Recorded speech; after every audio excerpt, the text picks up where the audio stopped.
Thank you so much, Dr. Donald Karcher, for meeting with us today. Cancer rates are soaring in many younger adults. What do you think is the soaring trend of younger adults being diagnosed with cancer nowadays?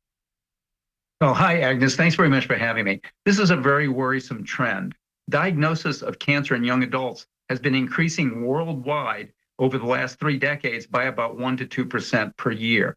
We don't know what the single cause of this is. It's probably not one thing. It's probably a combination of things. And it all seems to do with diet, lifestyle, and things that young people are exposed to.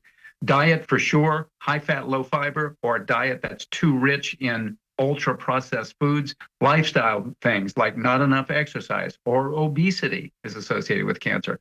Alcohol consumption seems to be a factor. Even some newer things we hadn't thought about, maybe excess exposure to medication. Those things, all of these things put together seem to be the underlying cause of this increase in cancer in young adults. What symptoms should they look out for to, prevent all of this possibly even happening? Yeah, well, not all cancers have symptoms. No, here's a list of symptoms that I think are very important to remember. A swelling or a lump or a mass, unexplained weight loss, unexplained pain, changes in bowel habits, blood in the stool or the urine, chronic fatigue, persistent fatigue, or chronic cough or hoarseness, even a change in a mole or a skin lesion.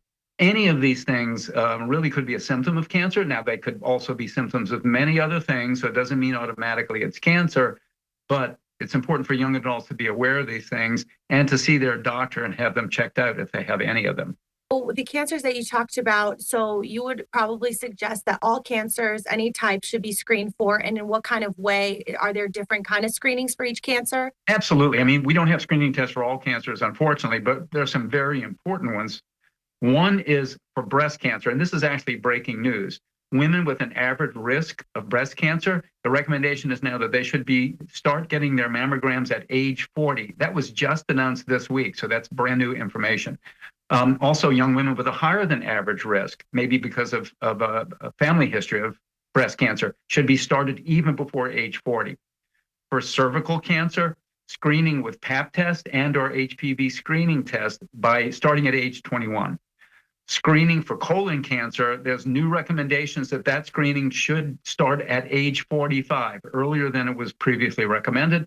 And if a person has a higher than average risk because of certain factors, they should start their screening for colon cancer even earlier than age 45. Thank you so much, Dr. Donald Karcher. Where can people go to find out more information about any type of cancers and for the detection and symptoms and all of that? Yes, well, thanks, Agnes. Well, one great website is the American Cancer Society website. I would go to that website and search cancer in young adults, and there's lots of information about the things that we've been talking about. Also, yourpathologist.org, a great site with information about pathologists and how we diagnose many diseases, including cancer.